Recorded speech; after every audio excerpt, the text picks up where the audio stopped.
It was supposed to be a clean hit, not a theft, not a robbery, just another smooth, high-margin flip from the most arrogant dealership in Eastfield, Kingsworth Motors. They didn't sell cars, they sold illusions, repainted lemons, rolled back mileage, premium packages that were never installed. If it looked fast and shined bright, it didn't matter what was under the hood. And today, their next target had just walked in. He didn't look like a problem. In fact, that's what made it so easy. A man in his late 40s, bald, quiet, no entourage. Black t-shirt, jeans, a worn leather jacket that didn't scream money but carried weight all the same. He gave no name, just pointed at a 2020 Jaguar F-Type, parked front and center like bait. The sales rep, Tanner, smiled immediately. Jason hadn't even asked the price. Didn't ask about the vehicle's history, didn't pop the hood. He just said one thing, the only thing he would say the entire visit: "I'll take it." Tanner grinned like a wolf, said something to the finance guy as Jason followed him into the showroom lounge. That's when it started. The VIP service bundle, the mandatory warranty, the special dealership processing fee. Jason didn't argue, he nodded, signed, no questions, no resistance. He was out in 12 minutes, took the keys, slipped into the car, drove off without spinning the tires. No drama, no smoke. Just gone. Tanner turned to his team and laughed. Said it was the easiest 15 grand they'd skimmed this week. Said the guy looked like one of those washed-up actors from early 2000s action films who never talked, but somehow survived explosions. One of the interns joked that the guy was probably ex-military or something. Someone moping around the suburbs trying to feel powerful again. They all laughed, except for one of the older techs in the back who watched the CCTV footage and didn't laugh at all. Because he'd seen the way the man moved, didn't walk like a tourist, didn't blink when the price was read, didn't even look at the contract longer than 3 seconds, not casual, calculated. The dealership closed at 6:00 p.m. At 6:11, the office printer turned on by itself. Tanner wasn't in the room, but the finance guy, Doug, was. He figured it was a delayed invoice. But what came out wasn't paperwork. It was a deed, transfer of ownership. Kingsworth Motors reassigned to a man named Jason Michael Statham. Doug stared at it, thought it was a prank, until he noticed the signature block at the bottom. It had Tanner's name on it and his own, and both were identical to the ones on file. At 6:15, the dealership server went offline, internal systems wiped, phone system looped, website redirected. Front signage lit up for the last time under the old name. At 6:27, a black SUV parked across the street. Jason didn't get out, he just watched inside the dealership. Tanner was scrambling. The printers were spitting out page after page. Customer complaints, old emails, legal filings.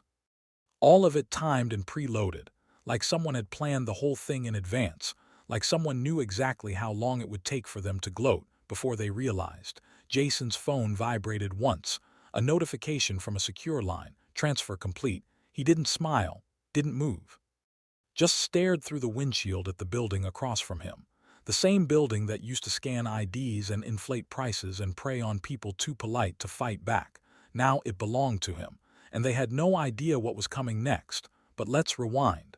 Let's go back 2 days. Let's look at how this started, because scams like these don't run on confidence alone. They run on systems, lazy ones, and Jason didn't just walk in for a car. He walked in because someone close had been burned. Her name was Rosa, single mom, 2 kids, worked as a paramedic. She'd saved Jason's life 3 years ago after a wreck no one else responded to fast enough. She didn't recognize him back then. Treated him like any patient, no questions, just action. He remembered that, she didn't.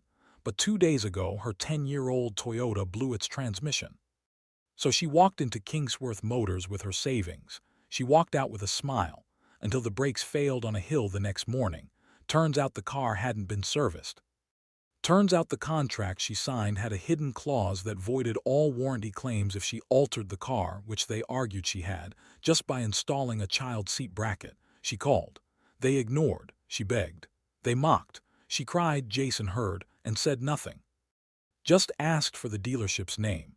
The next night, Jason sat outside the dealership in a truck no one looked at twice.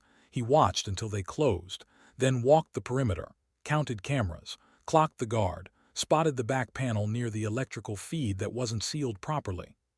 He didn't need to break in, just needed a cable. He ran a line through the ground, small, silent, tight, into the server.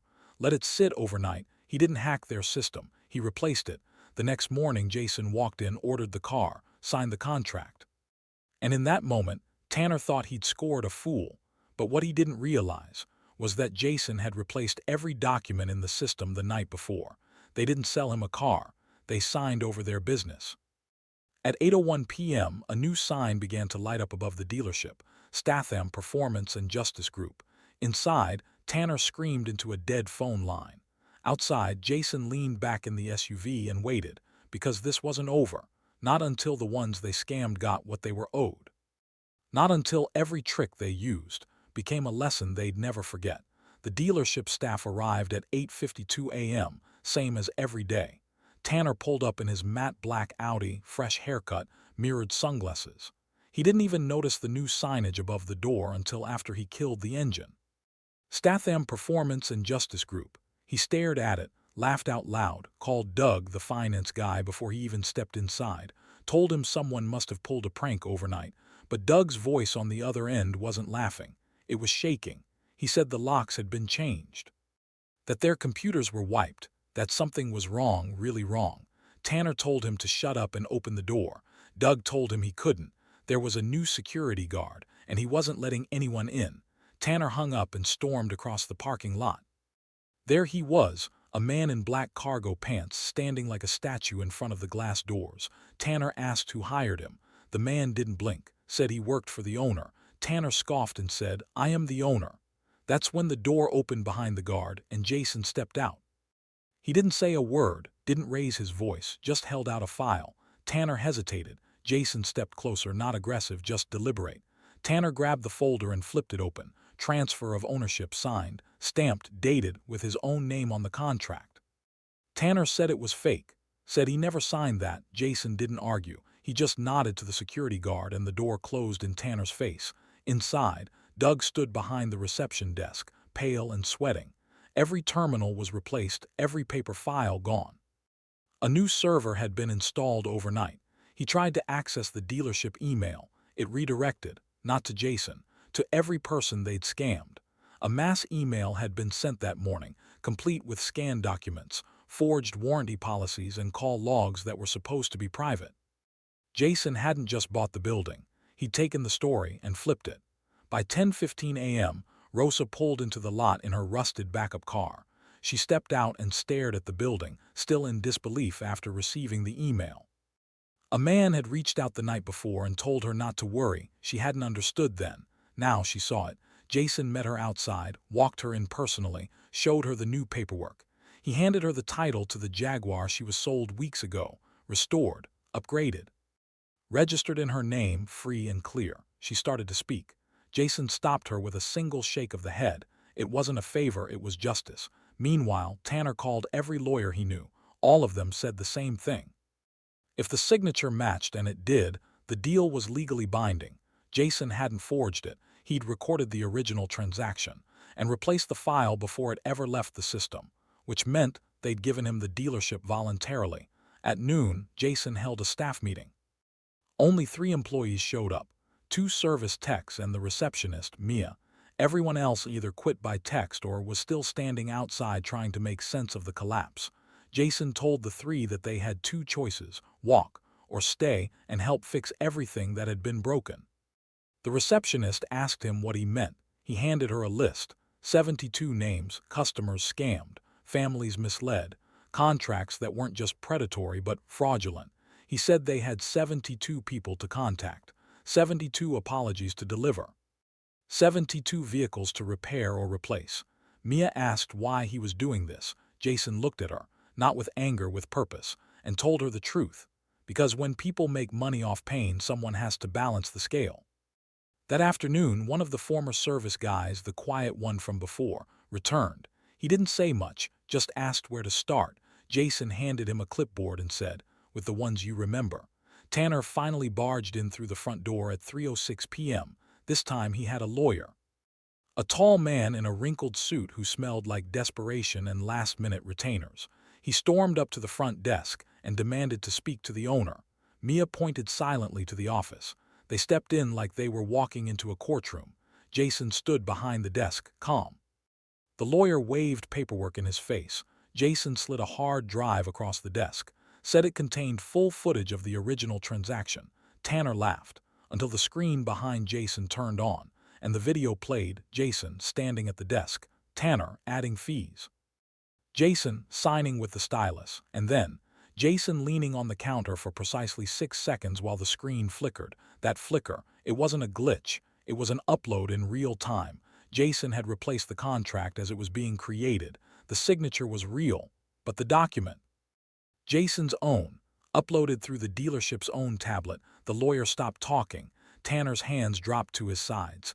Jason paused the video and looked at them, told them he had no interest in pressing charges if they walked away, no lawsuits, no statements, no drama. They could go or stay and watch the truth come out anyway. Tanner didn't answer, but he didn't stay. He left with his lawyer phone glued to his ear, and Jason, he never looked up from the desk, because there were 71 names still on the list. And every one of them was waiting for the real owner to make it right. By nightfall, Jason stood alone in the service bay.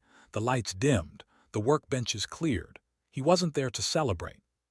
He was there to reset the oil-stained heart of a business that had once feasted on people too tired to fight. He'd made no threats, thrown no punches, fired no shots, but the damage was absolute. Because some men fight with fury, Jason fought with structure. By the next morning, the news had started to leak, not from Jason, from the people. Customers who received free upgrades, refund checks, even hand-delivered apologies started posting. Photos of their fixed cars, new titles, paperwork they never expected to see corrected. The hashtags rolled in. #Kingsworth exposed, #Justice Drive, #Statham did this. It wasn't viral yet, but it was loud enough to reach the ears of those who once laughed loudest. Tanner went silent.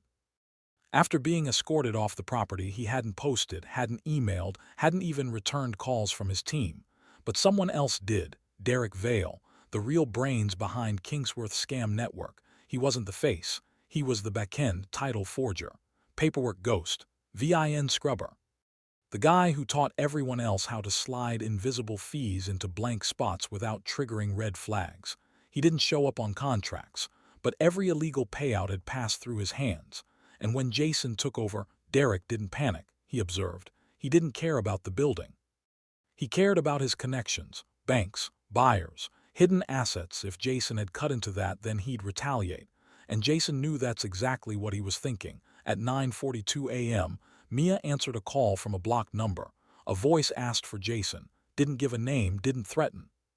Just asked one thing. "You sure you want to hold the whole snake or just the skin?" Mia froze. Jason was already behind her. He took the phone, listened. The line went quiet for a beat, then the voice spoke again. Said Jason had guts. Said it was cute, the refunds, the victims, the justice. But it wouldn't last, because the real money was in what they never logged. Jason said nothing. He didn't need to. He hung up, walked to the back office, opened a drawer no one had touched yet. Inside, a single folder with no label, just a sticky note that read, "For the owner." It contained 6 sheets, each with a name, a car, a forged identity, a loan agreement, and Jason recognized every signature. Derek's work. He wasn't hiding his tracks, he was testing Jason, seeing if he'd really follow the snakes to the nest, even if the trail passed through mud that looked like Jason's now. Jason stepped out into the service bay. The quiet tech, the one who came back on day one, was inspecting a Range Rover. He looked up. Jason handed him one of the names. Asked if he recognized it. The tech nodded slowly, said the woman came in 6 months ago, bought a certified car. It broke down on the way home. They repoed it 2 days later, claimed she never signed the right docs. Jason asked where the vehicle went after that. The tech said nothing. Just pointed to the far lot, the ones with no plates, no tags, no names. Derek's pile. Jason walked out there alone, scanned the lot. Row after row of machines that were never meant to be sold, just washed, laundered, and moved, and at the far end, a Dodge Challenger with bullet holes in the undercarriage. Someone had tried to weld them over. Sloppy. Jason crouched, ran his fingers across the seam. It wasn't rust, it was powder residue. This wasn't just fraud, it was evidence suppression. And if it sat on his property now, it was his responsibility. He went back inside, told Mia to lock the front, told the tech to wipe the cameras for the next 20 minutes. Then he pulled a burner phone from the glove box in the SUV he kept parked across the street, dialed a number that hadn't been used in years. The man who answered didn't speak. Jason told him there were 6 units on his lot that didn't belong there, said they were registered to ghost companies, said he wasn't calling to report a crime, he was calling to return it. The voice on the other end told Jason to leave the back gate unlocked. That was all. At 2:34 p.m. a black truck pulled into the rear drive. No logos, no sound. 3 men stepped out, didn't speak, didn't ask questions. They loaded the 6 flagged vehicles onto the hauler. Left without a word, Jason watched from the office window, not with satisfaction, with confirmation, because now he knew Derek was tied to something bigger, and those cars weren't just financial assets, they were assets under watch, possibly evidence in other state cases. Jason hadn't just inherited a dirty business, he'd inherited a liability web, so he pulled the next thread. That night, Jason drove out to a storage unit listed under the dealership's original assets, nothing special, except for what was inside: files, boxes, burners. Old phones wrapped in foil, and one whiteboard, wiped mostly clean except for 2 words, Phase 2. Jason stared at it, thought about the call, the tone, the confidence, and it hit him. Derek wasn't angry Jason took the dealership. He was waiting to see if Jason had the guts to look beyond the showroom. This was never about cars. It was about distribution. A shell business hiding something that had never been logged, maybe drugs, maybe IDs, maybe weapons. Jason didn't know yet, but he'd find out. He returned to the lot at 10:46 p.m., parked on the roof of the parking deck, watched the city lights below. Then his burner buzzed, blocked number. He answered. The voice came back, smooth now. Derek said he was impressed, said most men would have sold the lot back or flipped it for a quick win. Jason said nothing. The voice continued, said Jason had inherited the liability, said the moment the feds came sniffing it'd be his problem. Jason finally spoke, said one thing, then come take it back. The line went dead. That night, Mia received a call. A masked voice said she should leave, that things were about to get ugly. She told Jason the next morning. He nodded, said it was expected, because people like Derek only know how to function when they feel invisible, and Jason had just put a spotlight on everything he built. By noon, 3 customers came in quietly, said they'd been threatened when they tried to speak up about Kingsworth before. Jason took their statements, scanned their documents. Every one of them tied back to a name that didn't exist, except one, Vale Holdings. Jason smiled for the first time in days, because now he had what he needed, a real target. Derek Vale didn't drive up to the dealership like a thug. He arrived in a charcoal gray Mercedes with tinted windows, cufflinks shaped like chess pieces, and a smile that made people feel small. He didn't look like the architect of a fraud ring. He looked like the guy who'd fund the fraud, clean it through 6 entities, and vanish before the ink dried. When he stepped out of the car, he didn't go through the front entrance. He walked around the back, straight to the loading dock where Jason was standing. No words exchanged at first, just eye contact. Jason leaning against the wall, arms folded. Derek adjusting his cufflinks. Then finally, the line Derek had probably practiced all night. "I didn't think you'd be this committed to someone else's wreckage." Jason didn't reply. Derek chuckled and walked closer. Said Jason should understand how things worked. That Kingsworth was just a tool, not the operation. That Jason might have taken a building and a few headlines, but the real business had already moved. Jason tilted his head slightly. Didn't blink. Derek stepped even closer.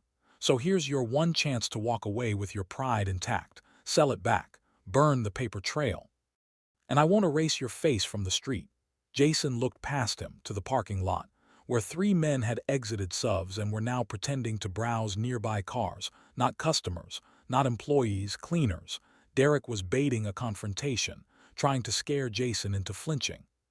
But Jason didn't operate on fear. He operated on timing, and Derek had walked straight into his countdown. Inside the dealership, Mia had already activated the silent alert Jason installed 3 days earlier, 3 short presses on the cash drawer. A microchip in the fuse box triggered a local cell signal jammer, not enough to block the outside world, but enough to interrupt communication between those 3 men. Jason didn't even look at them.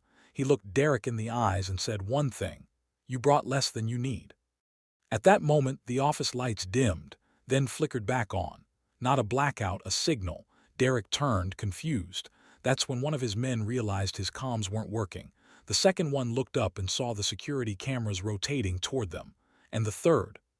He was already on the ground, courtesy of Jason's mechanic, the quiet one, who moved faster than anyone expected and laid him out with a tire iron wrapped in leather. Derek backed up. His smirk dropped. But Jason didn't strike. He waited until Mia stepped out holding a printed folder and handed it to Jason. Inside evidence, documents, bank links, VIN histories, all of it pointing directly to Vale Holdings, and all of it now copied and packaged. Jason showed it to Derek, didn't speak, just held the folder open for 5 seconds. Then placed it in a secure delivery bag and handed it off to a man in a gray jacket who had just entered through the side. Derek froze, because he knew that face. FBI, Internal Affairs. Jason had activated federal leverage, and Derek wasn't on the run anymore. He was caught in place.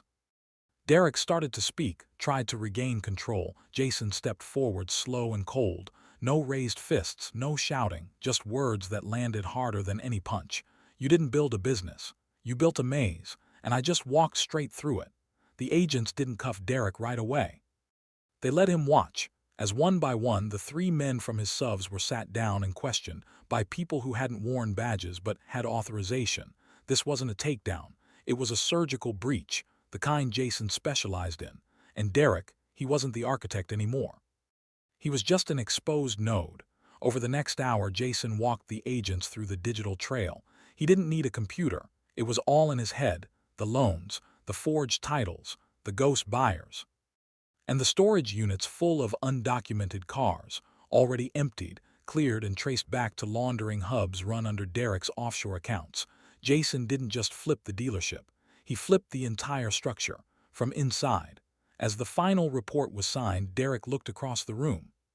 Jason was holding the same coin again, the one Echo had seen in a different life.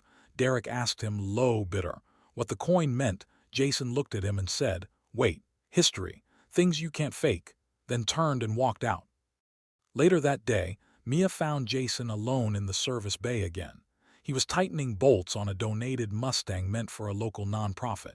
She asked him if it was over. He said no, because people like Derek always leave roots somewhere. She asked what they'd do if someone came back. Jason shrugged, hoped they bring paperwork. The next morning, local news ran a story titled, "The Silent Takeover That Changed Everything." They showed Rosa smiling next to her Jaguar. They showed a now honest Kingsworth rebuilt, renamed, and restaffed. They didn't show Jason. He wasn't in the photos, wasn't quoted, but his work was everywhere. Every corrected VIN, every restored contract, every family made whole, and Derek, he vanished into the system, held without bail, but no one really cared where he ended up. Because when predators forget what justice looks like, Jason teaches them quietly, with documentation, with structure, with cold, calculated moves that erase the myth of invincibility. The dealership reopened under a new name 1 week later. No soft launch, no press event. Just clean glass, new staff, and a giant chalkboard sign out front that said, "We make things right." And Jason, he didn't show up for the grand reopening, didn't cut a ribbon, didn't shake hands, didn't take credit. He was already gone, left the night before, quiet, early, alone. Mia only found out when she opened the side office and saw the note taped to the inside of the desk drawer. It wasn't a letter, it was an address, and a key. She almost didn't go, thought maybe it was nothing or too personal. But Jason wasn't the kind of man who left gestures by accident. So she went. The address led to a garage, plain, square, silent, just outside Eastfield. No sign, no gate, but the key worked. Inside, the air smelled like old oil and steel. Dust caught the sunlight in thin sheets, and sitting in the center of the room was a black case, military grade. Locked with a print scanner already preloaded to accept Mia's touch. She placed her finger on it. Click, it opened. Inside, a tablet, a folder, and a coin. The same coin Jason had always carried, worn, heavy, quiet. She opened the folder first. Inside were 12 documents, all original records of Kingsworth's worst frauds, all time-stamped, all matching federal investigations from years prior that never had enough evidence to close. And on the first page Jason had written, "For when they come back. They always do." The tablet played a single video when she powered it on. Jason appeared on screen, seated at the edge of a workbench. No theatrics, no emotion, just clarity. He said she didn't owe him anything, said this wasn't about revenge, it was about pattern recognition. When people forget what decency costs, someone has to show them the receipt. And when people start to believe they're untouchable, someone needs to show them where the ground really is. He said he left the business in better hands, hands that didn't flinch. Hands that saw what happened and stayed. Then he paused and ended with one line: "Don't build what they did, build what they couldn't." The screen faded to black. Mia sat there for a long time, not crying, not stunned, just still, because now she understood what Jason had actually done. He hadn't taken down a dealership. He taught a system how to breathe again. Back at the lot, customers came in like they always had. But this time, nobody got pushed, nobody got processed. Every deal was transparent, every car was real, and every employee understood why. Because they weren't working under a brand anymore, they were working under a standard. Months later, a reporter tried to reach Jason, said she wanted to run a follow-up story, a human interest piece, something uplifting. She couldn't find him, no forwarding address, no online trace. No family willing to speak. She asked Mia if she knew where he went. Mia said no, but smiled when she said it, because she knew Jason hadn't vanished. He'd done his part, and moved on to wherever else people were being quietly crushed by the system. Some call that revenge. Jason called it balance.